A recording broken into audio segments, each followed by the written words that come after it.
बिस्मिल्लाहिर्रहमानिर्रहीम। खातिम हज़रात अख्तर अब्बास का सलाम पहुँचे। मैं बहुत अरसे बाद कराची कोई 20-22 साल के बाद ट्रेन के ज़रिए पहुँचा और इस बीच में कराची मेरा कई दफ़ा जाने का इत्तेफाक हुआ, लेकिन ट्रेन से नहीं जा पाया।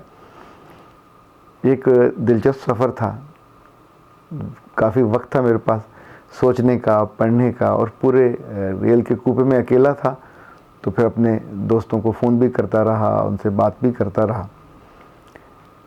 गुज़श्ता 2 दिहाइयों में जितना भी मुल्क भर में और मुल्क से बाहर मेरे विज़िट्स होते रहे, तो मैं आम तौर पे कोशिश ये करता हूँ कि किसी होटल में क़याम करूँ। इसमें आज़ादी भी होती है, ख़ुद मुख्तारी भी होती है और किसी को दिक्कत तंगी भी नहीं होती।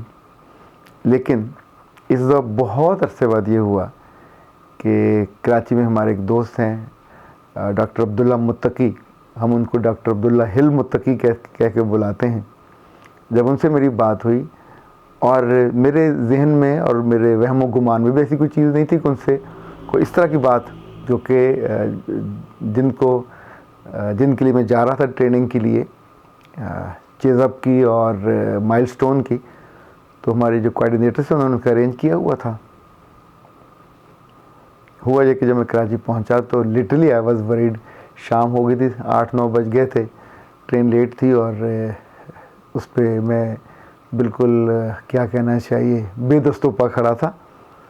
अंदाज़ा नहीं हो रहा था कि कैंट से किधर जाना है, इतना बड़ा कराची है और सामान भी मेरे पास काफ़ी था। तो अचानक मेरी नज़र पड़ी तो डॉक्टर अब्दुल्ला मुत्तकी साहब, जो सर्जन हैं और पाकिस्तान जो कराची सर्जन्स हैं एसोसिएशन, उसके सेक्रेटरी भी हैं, सार्क जो सर्जन हैं उनके भी सेक्रेटरी हैं। He was there. वो अंदर दाखिल हुए, उन्होंने आके सामान उठाया मेरे साथ और फिर गाड़ी तक हम पहुँचे। उन्होंने ख़ुद उसको उसमें डिग्गी में रखा। अच्छा, ये सारे जो मोमेंट से यकीन मानिए इस कदर खुशी देने वाले और राहत देने वाले थे कि मैं आज आपसे उसका तज़किरा कर रहा हूँ। उनके घर में रहा। अच्छा, इस बीच में बरसों पहले की जो रवायात थीं, मेहमान के आने पे जो मोहब्बत का इजहार होता था, इकराम होता था, एहतमाम होता था, मतलब अंदाज़ा कीजिए कि जूते से लेके टॉवल तक का अरेंज होना, बिस्तर का ख्याल करना, खाने के औकात पे खाना मिल जाना। ये 2 दिन मेरे पास ऐसे थे जिसमें मैंने उनसे कहा मुझे कोई काम सिर्फ पढ़ना है और अपने ट्रेनिंग की तैयारी करनी है, तो अपने मामूल के मुताबिक रहिए।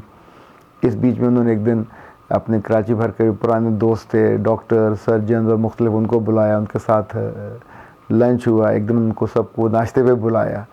अच्छा, ये जो मोहब्बत है शायद यही ज़िंदगी की क्वालिटी को बेहतर करती है। मैं जब ये सारे दिन गुजार के वापस आ रहा था तो मैं सोच रहा था और आरज़ूमंद था और हूँ कि इंशाअल्लाह अभी जो मेरा नया घर बनेगा तो उसमें एक कमरा ख़ुसूसन मेहमानों के लिए मैं रखूँगा और पूरा क्या कहते हैं उसे, फुली फर्निश्ड, कि जब कोई मेहमान बहावलपुर से आए, कराची से आए या किसी और जगह से, और उसको उतने ही इकराम से और मोहब्बत से वो वहाँ रहे और सुकून से।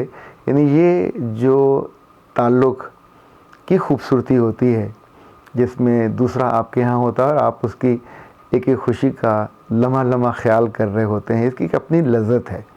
आपके अहलो याल, चूँकि अब तो हम आम तौर पे अपने अहलो याल की तरबियत नहीं करते, उन्हें इन्वॉल्व नहीं करते, तो जिस वजह से बाज़ ख़वातीन को दिक्कत भी होती है। पर हमने अपने घर में ये छोटी छोटी चीज़ें होती देखी थी अपने बचपन में, कि मेहमान के आने पे उसकी चप्पल का, उसके नए वहाँ साबुन रखने जाना, उसके